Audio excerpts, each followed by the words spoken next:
आज मैं आपका ध्यान एक ऐसी हकीकत की तरफ लेके जाना चाहती हूँ जो हमारे मुआशरे में बहुत आम हो चुका है। जी हाँ, मैं हमारी सोसाइटी के डार्क फेसेस को सामने लाना चाहती हूँ, जिनकी वजह से हमारा मुआशरा, हमारे मुआशरे के लड़का लड़की बिल्कुल भी महफूज नहीं है। गुज़िश्ता कुछ महीने पहले एक ऐसा वाकया रोनुमा हुआ कि एक टीचर ने अपनी स्टूडेंट पर तेजाब फेंका। ना सिर्फ उस स्टूडेंट पर, बल्कि इस तेजाब की जद में उसके 2 मामू भी आ गए। हमारे मुआशरे में उस्ताद को हम बहुत ज्यादा एक मुहज़्ज़िब और बावकार शख्सियत के रूप में देखते हैं। किसी के ज़हनो गुमान में भी नहीं हो सकता कि एक उस्ताद भी ऐसा कर सकता है। चले आए तो विक्टिम की कहानी हम सुनते हैं उन्हीं की जुबानी। मेरा नाम अलिश बावान है और मैं अंडर ग्रेजुएट हूँ। मैं ग्रेजुएशन कर रही हूँ अभी। मैं साहिल ऑर्गेनाइजेशन में एक आईटी का कोर्स कर रही थी और मैं वहाँ पे कोर्स करने के साथ साथ वहाँ पर ट्रेनिंग भी देती थी। तो मैंने जब मेरा 1 ईयर का कोर्स था, लेकिन अगर हम शॉर्ट करते हैं, जितना मैं 3 महीने में इसको कन्वर्ट करना चाहूँ, 6 महीने में करना चाहूँ, वो हमारी मर्जी है। तो मैंने उसे 3 महीने में कन्वर्ट करने के लिए उसे पैसे दे दिए थे कि मुझे जो है वो कोर्स जल्दी से जल्दी कंप्लीट करना है। जब मैंने उनसे सर्टिफिकेट की बात की तो उन्होंने टालते गए, अभी नहीं, बाद में, इस तरह करते गए। मैंने बोला कि होगा शायद कोई मसला हो, तभी नहीं दे रहे होंगे। फिर मैंने बोल दिया कि मुझे यहाँ पे कंटिन्यू नहीं करना, मुझे सर्टिफिकेट दे दें। तो वो फिर बदतमीजी पर उतर आए। उस दिन नॉर्मली जैसे मैंने उनको बोला था कि आज मैं लेट आऊंगी, तो मैं इस मुताबिक लेट ही गई थी। तो जब मैं वहाँ गई तो उन्होंने मुझसे पूछा आप लेट आई? मैंने कहा मैंने आपको इन्फॉर्म कर दिया था कि मैं लेट आऊंगी आज। तो इस तरह मेरी बात हुई। फिर उन्होंने 1-2 सवाल इस तरह किए कि पर्सनल होने लगे कि आप कहाँ जा रही हैं, किसके साथ जाती हैं, ये वो। मैंने कहा ये आपका मैटर ही नहीं है। आप यहाँ अगर आप मुझे पे देते तो आप उस चीज़ का काम लेते, और अगर मैंने फीस भरी तो मैं वो कोर्स कर रही हूँ। तो मैंने कहा इससे ज़्यादा ना मैं आपको जवाब दूँ और ना आपको मेरी पर्सनल लाइफ में कोई इंटरफेयर करना चाहिए। इसके बाद ये हुआ, उन्होंने मुझे बोला कि आप अपने घर से किसी को बुलाएं तो मैं आपको सर्टिफिकेट दे दूंगा।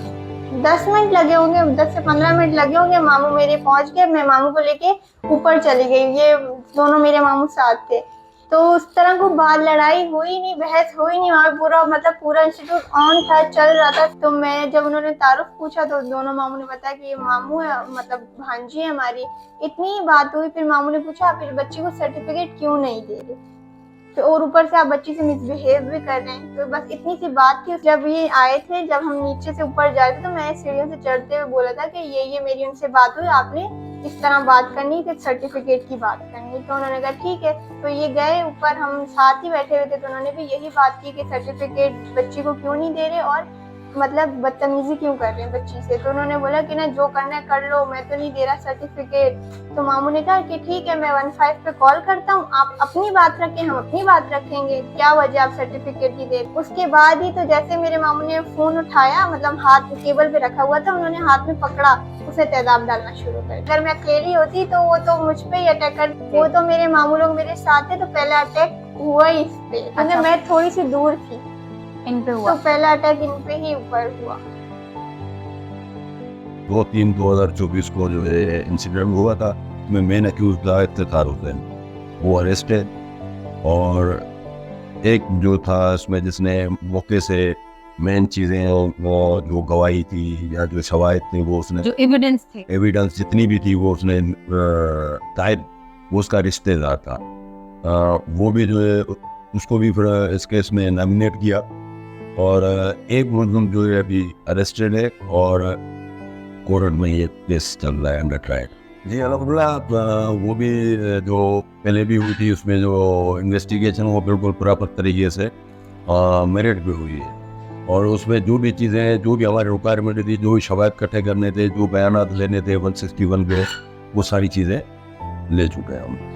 मैं ये अर्ज़ करना चाहूँगा कि पुलिस जो जितना भी अपना होमवर्क होती है FIR करने के बाद, जो भी हमारे हैं मसले मसाइल, उसके बावजूद अपना काम पूरा करते हैं अल्लाह के फजल करम से। और अक्यूज़ जो भी होता है वो 1-8 दिन में उसको अरेस्ट भी कर लेते हैं। और इंशाल्लाह ये जो केस, ये क्या इससे भी बड़े बड़े केस जो हुए हैं, वो इंशाल्लाह वो पाया तकमील तक पहुँचे और ये भी पहुँचे। पुलिस का यही मकसद होता है कि भाई जो मुलज़िम हो उसको किफ़र किरदार तक पहुँचाया जाए, और जो हमारे पास कंप्लेंट आता है उसको जितना भी हमसे हो सकता है वो उसको रिलीफ दिया, उसको इंसाफ दिलाया जाए, मौजूदा ताकतों के सामने। और इंशाल्लाह इस केस में भी यही होगा, जो इंसाफ के तकाज़े इंशाल्लाह पूरे हो। ये था वो वाकया जो आप लोगों ने देखा और सुना। ऐसे वाकयात की रोकथाम पुलिस समेत अवाम की भी जिम्मेदारी है। ऐसे वाकयात को रोकने के लिए सबसे पहले एसिड सेलर को इस बात की यकीन दहानी करनी चाहिए, इस बात की तस्दीक करनी चाहिए कि जिस भी शख्स को वो एसिड बेच रहा है वो किस मकसद के लिए खरीद रहा है।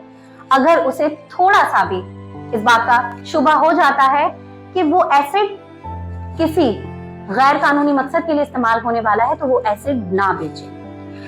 अगर किसी भी औरत या लड़की को इस बात का खतरा महसूस होता है कि कोई उन्हें ब्लैकमेल कर रहा है या उन्हें किसी से किसी चीज का खतरा है, तो वो इस बात की कंप्लेन जरूर दर्ज करवाएं, ताकि मुस्तकबिल में इस तरह के वाकयात की रोकथाम के लिए कानूनी कार्रवाई की जाए। ये वीडियो Sindh police media and public relations की जानिब से जारी की गई है। इस तरह की मजीद इंफॉर्मेटिव वीडियोस देखने के लिए हमारे YouTube चैनल को सब्सक्राइब करें और वीडियो को लाइक शेयर जरूर करें।